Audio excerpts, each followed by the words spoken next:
Assalamualaikum dan salam sejahtera. Saya Kapten Rais daripada program Lemak Tulen. Sekiranya anda adalah seorang yang boroi, seorang yang berlemak, seorang yang rasa badan tak sihat, sikit-sikit penat, sikit-sikit mengantuk dan korang dah mati akal nak menyelesaikan semua masalah-masalah yang aku bagi tahu tadi, program Lemak Tulen memang untuk korang sebab kita tak pakai apa-apa jenis produk, kita tak guna apa-apa alat senaman, korang pun tak perlu pergi ke gym, semuanya boleh buat daripada rumah saja dengan workout plan yang tak ganggu masa korang dan juga diet plan yang sangat murah dan ikut cita rasa Malaysia. Seluruh orang Malaysia tak kira bangsa, tak kira agama, tak kira umur, tak kira jantina, semua boleh join program Lemak Tulen 7 hari. Alhamdulillah dah ramai berjaya. Lebih daripada 4,000 orang dah pernah join program Lemak Tulen dan semuanya alhamdulillah dalam masa 7 hari saja ramai yang dah dapat hilangkan boroi. Daripada boroi dah dapat perut yang flat dalam masa 7 hari saja. Korang boleh tengok sendiri dekat page Lemak Tulen, dah banyak dah testimoni kita. Dengan hanya RM89 saja dan tak akan ada cas-cas tersembunyi, kita akan ajar A to Z secara virtual dari rumah anda saja. Kita hanya ada 3 batch sempena bulan kemerdekaan ni. Gunakan PKP dan lockdown ni dengan sebaik-baiknya untuk korang buang lemak korang, hilangkan boroi korang dan jadi rakyat Malaysia yang lebih sihat dengan cara yang paling senang, cepat dan murah. Slot terhad,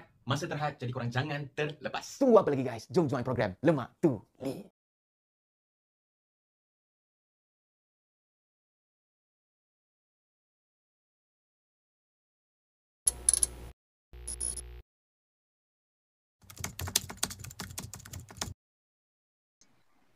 Okey, doktor, sepanjang pesakit dekat pusat kuarantin, apa rawatan yang diberikan? Adakah bagi makan Panadol atau dia sekadar biar saja sampai tunggu 14 hari ataupun macam mana? Okey, so untuk rawatan kes COVID ni dia bergantung kepada kategori je lah, kepada kategori 1 sampai 5 tu. So kalau kategori 1 dan 2 ni, biasanya simptom dia, gejala dia macam demam batuk, sesama biasa tu. So kita akan bagi rawatan ubat-ubatan yang macam ubat batuk, ubat demam, ubat sesama benda ni yang kita akan bagi. Sebab kita nak kurangkan dia punya gejala. Sebab kalau dia batuk, dia sesama benda ni, dia punya titisan-titisan tu boleh menyebarkan kepada orang lain. So kita nak kurangkan gejala tu dulu.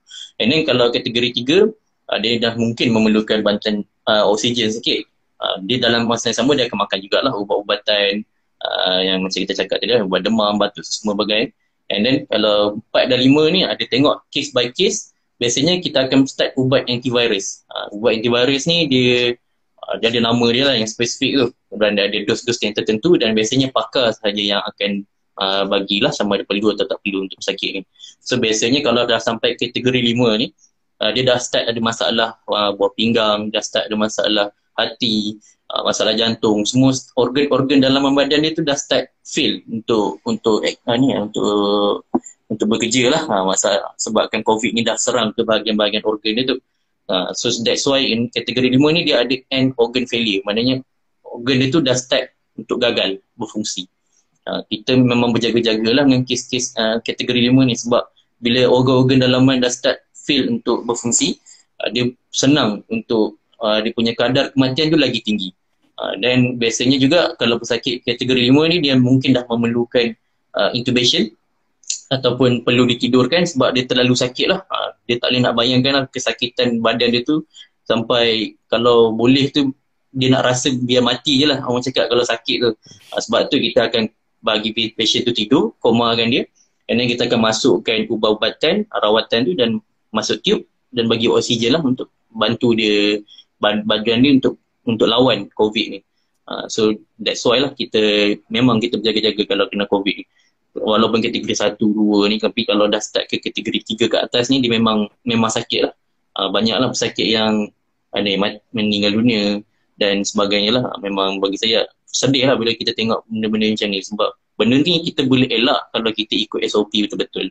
Tapi bila orang tak ikut SOP, benda-benda macam ni berlaku. Tapi itulah, ada yang tak percaya COVID, ada yang kata COVID ni satu penipuan lah, satu new world order lah, macam-macam lah orang cakap. Dia orang tak tengok sendiri macam mana pesakit COVID tu meninggal lawat. Dan kita pernah tengok kes-kes macam ni dan bagi saya sedih lah tengok ada kes yang berumur 20-an pun meninggal dunia sebab COVID. Bayangkanlah ada yang baru beranak, yang baru ada anak 4, tiba-tiba meninggal dunia lepas dia beranak tu. Ya, kira kita dah tahu dia ada COVID, lepas dia beranak, dia buat Caesar tu, kita dah keluarkan baby dia.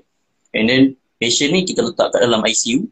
Lepas tu tak lama, dalam 2-3 hari lepas tu dia meninggal dunia. So baru umur dalam 30-an yang tu, anak baru 4, yang baby tu baru kecil lagi. Saya memang sedih dan pilu lah tengok kes macam ni. So tak tahu lah nak kata macam mana kalau orang tak percaya pasal COVID ni. Itulah, doktor dengar pun sedih juga kan. Okey doktor, sambil-sambil itu kita jawab soalan. Betul ke kebanyakan kes positif hari ini adalah daripada kategori 1 dan 2? Okey, kategori pesakit yang positif ni dekat Malaysia ni, mana-mana yang kita tengok statistik tu adalah mana-mana kategori. Boleh jadi kategori 1, boleh jadi sampai kategori 5. So kita tak dapat pecahan secara spesifik. Tapi kalau ramai yang dah start dapat vaksin ni, kalau dah ramai dapat vaksin, kita akan dapat melihat kes-kes COVID yang ada positif ni, biasanya dia adalah kalangan kategori 1 ke kategori 3 lah. Kalau ramai dapat vaksin ni, memang badan dia dah start immune. So dia jarang dapat kes COVID yang teruk, yang kritikal. Biasanya dia akan dapat kes 1 atau 2 je lah kategori dia. So kalau ramai kes 1 dan kes kategori 2 ni, kita memang bersyukur lah. Kita memang tak nak pesakit tu sampai ke kategori 5. Kalau sampai kategori 5 ni memang memerlukan bantuan pernafasan, memerlukan ubatan dan perlu ditidurkan kebanyakan pesakitnya. So kita tak nak. So sebab itulah kerajaan sekarang tengah berusaha untuk bagi vaksin ni kepada semua rakyat Malaysia. Tapi itulah, bila dekat kawasan vaksin pula, kat PPV tu, Pusat Pemberian Vaksin, ada juga ulat-ulat yang tak suka vaksin ni, dia provoke orang-orang yang nak vaksin ni. Dia cakap, kau nak vaksin ke? Kau tahu tak vaksin ni akan menyebabkan ni sekian. Dia bagi orang takut. Lepas tu orang tu daripada nak cucuk vaksin, tak jadi nak cucuk. Sebabkan dengar orang ulat-ulat ni buat cerita yang pelik-pelik ni. Sebab tu lah kita nak sangat vaksin ni, kalau boleh lagi cepat lagi bagus lah. Lagi ramai yang dapat vaksin, kita dapat tengok kes COVID tu kategori 1 dan 2. Lagi banyak kategori 1, 2 ni, maknanya lagi bagus lah. Kita tak nak kategori 3 sampai 5 tu. Lagi dapat mengurangkan lah bebanan di hospital dan bantuan-bantuan ICU dan sebagainya lah. Sampai tahap macam tu doktor, yang anti vaksin ni boleh datang dekat PPV Yes, betul. Saya ada dapat cerita ni dan ramai rakan-rakan saya yang share benda ni. Memang saya terkejut lah bila tengok apa dia punya motif, apa dia punya dia dapat gaji dia buat benda ni. Siap bagi hasut orang dekat pusat pemberian vaksin ni. So berhati-hatilah kalau pergi pusat vaksin tu, kalau ada orang tiba-tiba approach tanya nak vaksin ke apa tu, tak payah layan. Biarkan dia pergi je vaksin. Sebab kalau kita tak ambil vaksin, kita juga yang akan sakit. Kalau pesakit-pesakit yang meninggal dunia sebab COVID ni, kalau dia hidup dan dia dapat peluang untuk ambil vaksin, dia mesti nak ambil vaksin tu berbanding dengan dia jadi lagi sakit dan meninggal dunia lah sebabkan COVID tu. Okey doktor, kalau boleh saya ceritakan sikit lah berdasarkan apa yang saya dah buat sikit research lah pasal vaksin ni. Sebab ramai yang petikai bila ada orang yang dah vaksin, tiba-tiba masih kena COVID-19. Okey, so apa yang saya faham pasal vaksin ni, mungkin kalau doktor boleh betulkan kalau saya salah, vaksin ni sebenarnya bila kita dah dapat vaksin, dia mengurangkan risiko untuk penerima vaksin tu untuk dijangkiti COVID-19. Dia bukannya macam, okey, kalau dah dapat COVID 100%, kalau COVID tu datang dia akan pergi balik. Ataupun kita memang macam shield lah. Dia sebenarnya bukan shield. Dia bila kita kemungkinan besar kalau kita dapat juga COVID tu, badan kita akan ada satu immune system yang sangat kuat nak bagi kita boleh baik sendirilah. Daripada untuk lawan penyakit COVID lah. Dia bukan bermakna kita memang kebal daripada COVID.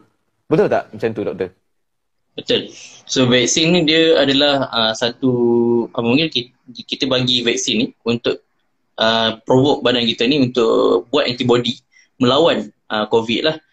So bukan bila cucuk vaksin tu confirm tak kena COVID, tak. Nak confirm tak kena COVID tu adalah jaga SOP. Pakai mask, cuci tangan, jangan sembang rapat. Itu buat benda tu confirm takkan kena COVID. Tapi kalau cucuk vaksin, boleh kena COVID lagi. Tapi risiko dia adalah, macam saya kata tadi, dia mungkin akan dapat dalam kategori 1 atau kategori 2. Dan kajian ni dah dikeluarkan oleh yang berbahagia DG Menteri Kesihatan lah. Dia keluarkan, dia kata kalau daripada kajian yang dibuat, orang-orang yang dah menerima vaksin ni yang kena COVID, dia akan dapat, biasanya dia akan dapat kes COVID yang dalam kategori 1 ke kategori 2 sahaja. Dia tak dapat lebih daripada tu. So still masih boleh dapat COVID. Cuma dia punya komplikasi disebabkan COVID tu adalah sangat rendah. Itu yang kita nak tu. Kita nak komplikasi dia rendah. Kita tak nak komplikasi tinggi. Cucuk vaksin tak semestinya akan mengelakkan kita daripada kena COVID. Itu benda pemikiran yang kita kena betulkan lah. Sebab cucuk vaksin ni cuma satu ikhtiar kita untuk mengurangkan kadar risiko COVID-19 tu. Kita dapat kategori 3 ke atas. Kalau cucuk vaksin ni dapat kurangkanlah risiko tu. Dan kalau bayangkan kalau lebih ramai orang dicucuk vaksin, dan cuma kategori 1 dan 2 saja dan jarang menyebabkan jangkitan kepada orang lain ni, so kita akan dapat melihat penurunan kes lah by that time. Kita mengharapkan benda tu lah yang berlaku. Tapi sekarang ni pula COVID ni makin bijak. Bila dah ada vaksin, dia dah start mutate. Dia dah start berubah bentuk dia. Daripada bentuk macam serta macam ni, tiba-tiba jadi kes yang jadi variant Delta lah, jadi variant Gamma lah, Lambda lah, macam-macam variant dia datang ni. Bila dia dah kena ubat, dia dapat ni dia ada ubat ni, so kita kena pusing, ubah soal sikit kita punya structure. So kita tak nak benda ni berlaku. Kalau vaksin ni kita dapat beri secepat mungkin dan kes penjangkitan COVID tu makin menurun, so tak sempat lah COVID ni nak berubah bentuk dia. Itu yang kita nak. Kita nak bagi COVID ni tak sempat nak berubah bentuk. Kalau kita dapat vaksin, dapat kategori 1, 2 saja, dia tak sempat lagi lah nak bermutasi dalam badan manusia. Sebab dia mutate ni dia dalam badan manusia.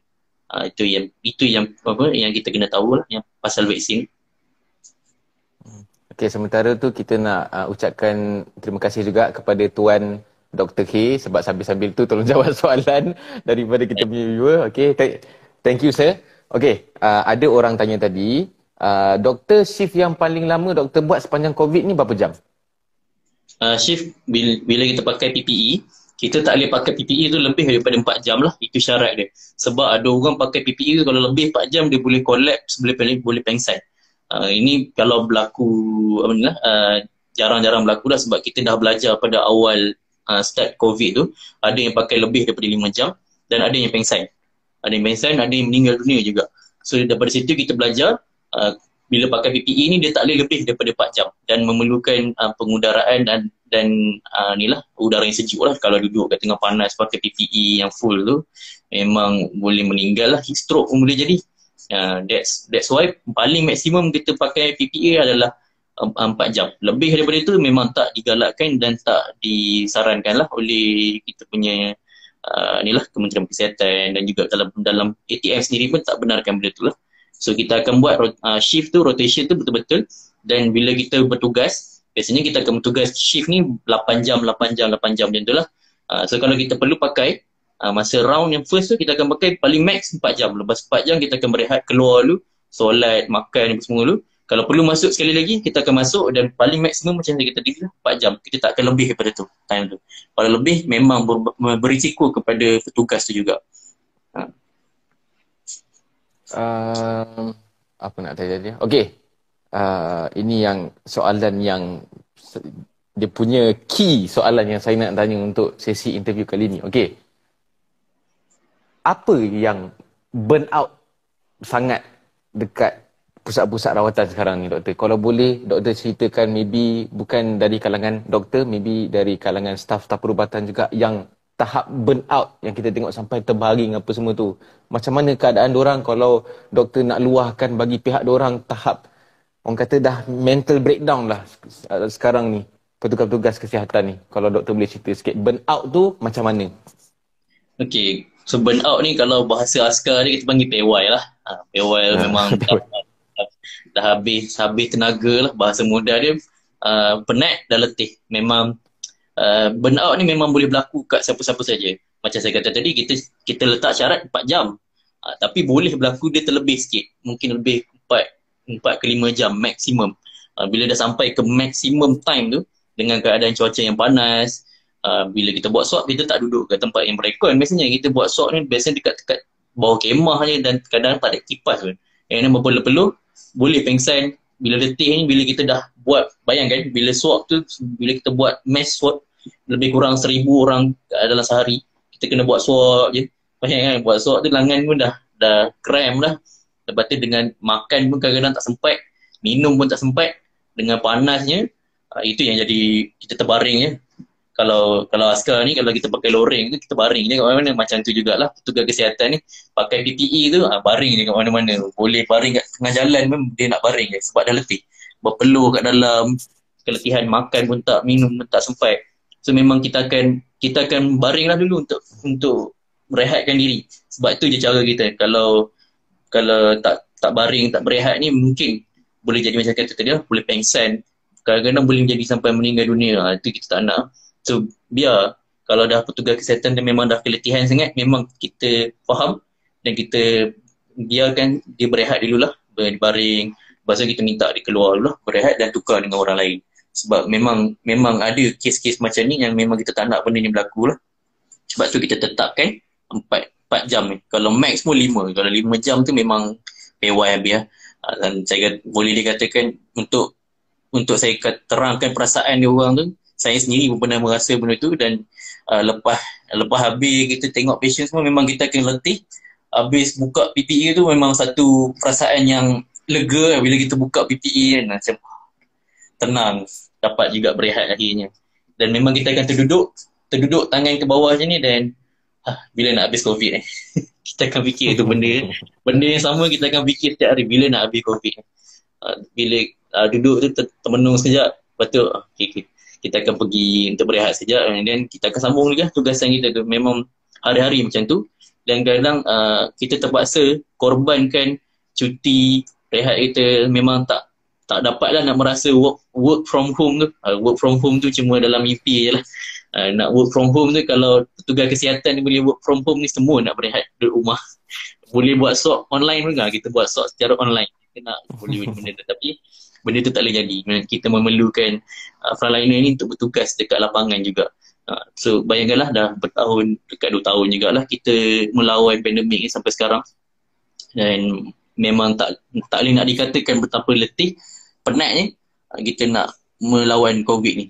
Tahun lepas kita dah nampak dah tanda-tanda nak menang dah tu. Kita dapat catatkan kosong kes, 1 kes macam tu. Itu satu angka yang membanggakan lah. Tapi tak tahulah apa jadi lepas tu. Dia meningkat balik sampai berpuluh-puluh ribu. Kita semua sangat kecewa dengan apa yang berlaku ni. Burn out dah setahun. Lepas tu tahun ni pun masih lagi continue. Kalau masih lagi tak settle masalah dalaman negara kita ni dengan COVID ni pun, saya tak rasa kita boleh menang lah kalau masih macam ni keadaan dia. Dengan vaccination tu mungkin kita tengah cuba nak cepatkan, tapi ada pula puak-puak yang jadi anti vaksin ni, lepas tu menyebarkan dakwah dekat pusat pemberian vaksin. Ini semua melambatkan kita punya kemenangan lah. Betul. Okey, kalau saya boleh ceritakan sikit, doktor, pengalaman baru je berlaku dalam 3 minggu lepas macam tu, di mana bapa saya time tu kena serangan jantung lah.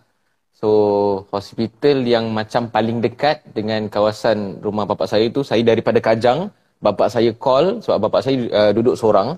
Dalam keadaan dia tercungap-cungap, dia suruh saya datang daripada Kajang. So, memang roadblock apa semua memang saya langgar lah. Bukan langgar macam Fast and Furious. Saya beritahu lah, saya cakap ni ada kecemasan, saya kena tengok bapak saya apa semua. So bapak saya kena serangan jantung, dan mula-mula saya call ambulans. Diorang cakap ambulans habis, tak ada dah van-van ambulans ni. So diorang diorang bagi tahu dengan cara elok lah. Dia cakap minta tolong encik kalau boleh bawa bapak datang ke kecemasan lah. So yang paling dekat time tu adalah dekat Hospital Selayang. Saya ada post dekat IG live saya pasal saya mengamuk dekat Hospital Selayang tu. Bila saya sampai dekat kawasan emergency tu, saya tak dilayan langsung. Dalam keadaan saya time tu tengah panik, bapak saya macam tu, so ada macam timbul rasa macam marah jugalah. Tapi bila saya interfere dengan ada seorang petugas yang terima kes-kes kecemasan ni, yang tukang daftar apa semua. Okey. Saya tanya dia, apa reaction yang saya dapat adalah macam ni je dia buat. Maknanya dia suruh saya pergi tanya orang lain pasal dia busy. Tengok PPE dia masa tu, doktor, basah kuyup. Malam hari tau. Malam hari basah kuyup. So saya nak marah pun masa tu macam, alamak, dia burn out lah. So ada macam timbul sikit sebab lah, cakap ya Allah macam mana lah diorang ni kerja. Sampaikan kes-kes kecemasan pun diorang dah tak mampu nak handle lah. Sebab kes COVID ni dekat Selayang pula tu, kawasan panas sekarang ni sangat banyak. Sampai kes-kes kecemasan tu pun memang diorang tak boleh nak handle dah. Tapi yang saya mengamuk tu bukan saya mengamuk dekat petugas kesihatan lah. Saya mengamuk dekat guard. Guard boleh saya suruh saya alihkan kereta pula kan. Memang kena lah. Abang saya pun ada masa tu. So abang saya pun dia cakap tak apa. Kita cuba faham diorang ni tengah busy ni. This is hospital Selayang. Memang tempat kawasan panas lah dengan COVID ni. So dia cakap okey tak apalah. Kita hantar ayah dekat Had Mizan lah. So Alhamdulillah Had Mizan kurang sikit lah. Masa tu sebelum yang diorang buka katil dekat basement tu. Sebelum 2 hari buka tu, bapak saya punya kes malam tu, so masih lagi ada ward yang kosong lah. Alhamdulillah. Lepas tu, baru 2 hari lepas tu, baru yang diorang buka katil dekat kawasan parking dekat Had Mizan tu.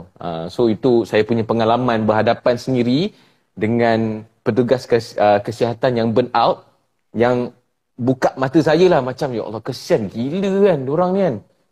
Lepas tu kita yang dekat luar ni anti vaksin lah, tak nak pakai mask lah, lepas tu raya pergi berkumpul lah, makan durian lah, benda lah. Saya malas nak mention siapa-siapa lah. Okey, doktor sekarang ni dah ada family. Petugas kesihatan yang lain pun saya percaya ada family apa semua. So macam mana penerimaan keluarga bila doktor dan geng-geng perubatan yang lain sekarang ni macam kadang-kadang ada masa tak boleh balik sebab kan kita dekat hospital, so dia punya risiko tu tinggilah. Tak boleh balik, lama tak cuti, kadang-kadang raya pun raya dengan kuarantin je. So macam mana family doktor handle? Okay, untuk family saya Alhamdulillah lah, sangat memahami lah saya punya tugasan dan memberikan sepenuh sokongan lah dengan tugasan saya yang telah banyak kali dihantar ke sana ke sini. Memang kadang-kadang tu memang terpaksa tinggal lah dekat rumah tu.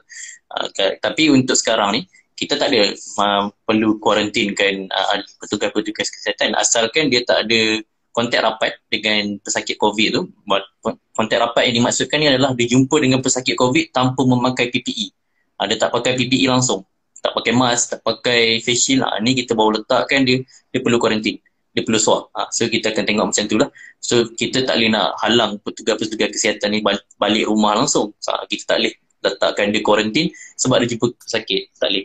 Tapi masa awal dulu ada berlaku kes macam ni yang kita terpaksa juga sebab time tu kita tak kenal lagi COVID ni macam mana.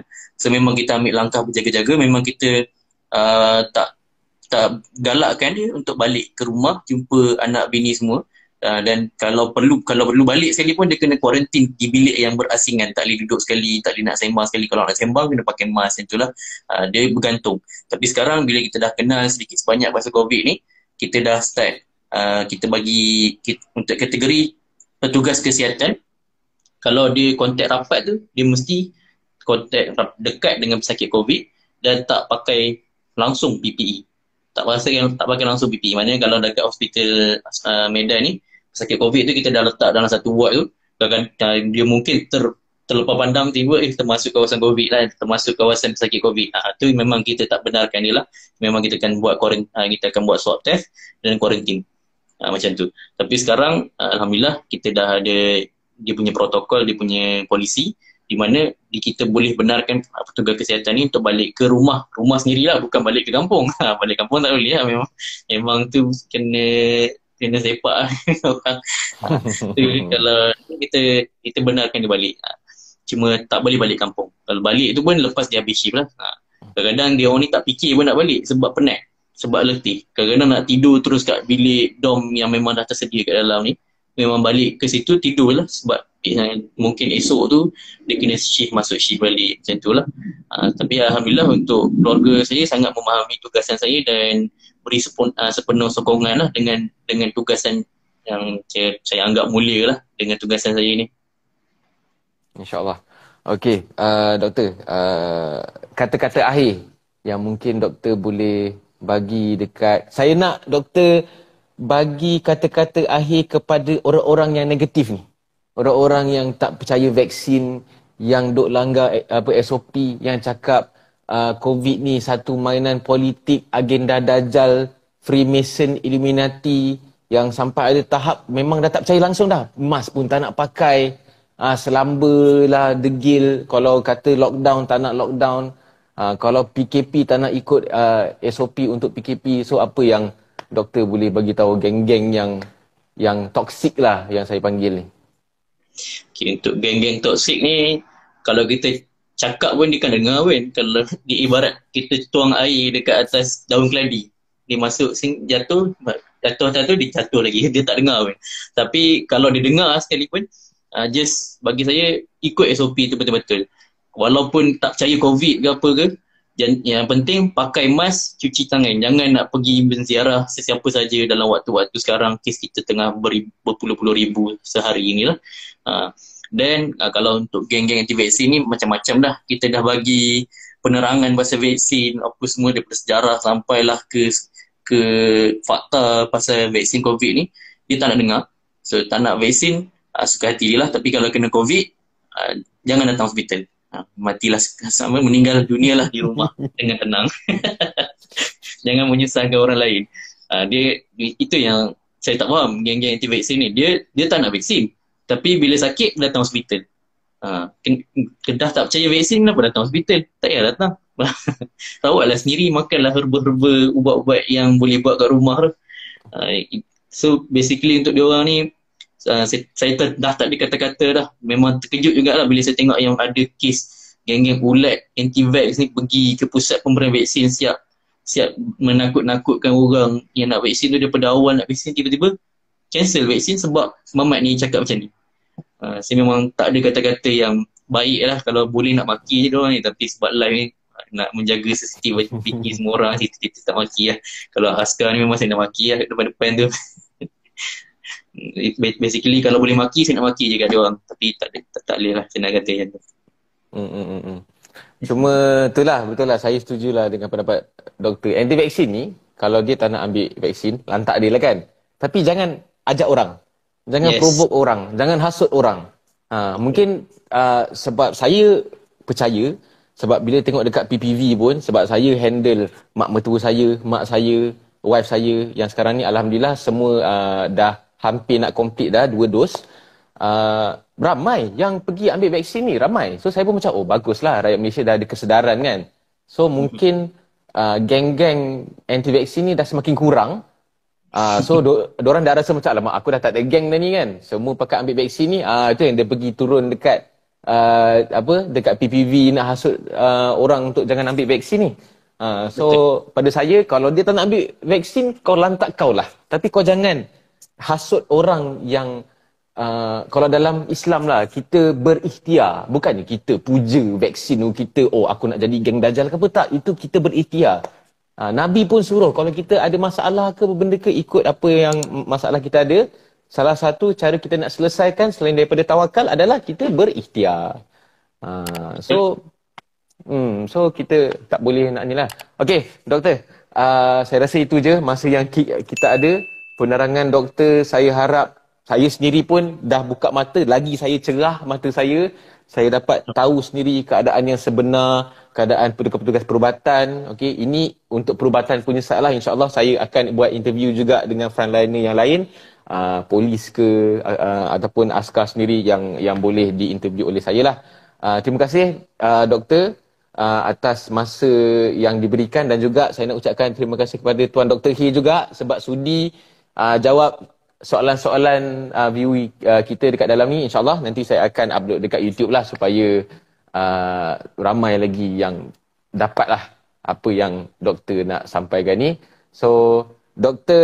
Rizal juga ada YouTube. Okey, nanti kita akan bubuh link dekat bawah supaya bolehlah subscribe dia punya YouTube. Banyak info, banyak pengalaman yang di-share kat dalam YouTube beliau. So insyaAllah doktor, saya doakan dan saya harap semua yang tengok pun doakan doktor dan geng-geng petugas perubatan ni supaya dipermudahkan urusan, supaya kita semua dapat bebas lah doktor daripada COVID ni. Sebab saya risau, geng frontliner risau juga. Tapi saya pula fikirkan yang kalau macam dekat hospital yang sakit selain daripada COVID ni, sampai tahap hospital pun dah tak mampu nak handle dah. So Itulah doktor. Terima kasih banyak doktor. InsyaAllah nanti kalau ada masa-masa nanti kita akan buat interview dengan doktor lagi. Okey, boleh Ran. Okey, terima kasih juga Ran sebab sudi jemput saya masuk live bersama dengan Tuan pada hari ni lah. InsyaAllah. Okey. Okey doktor. Terima kasih banyak. Assalamualaikum. Salam Ran.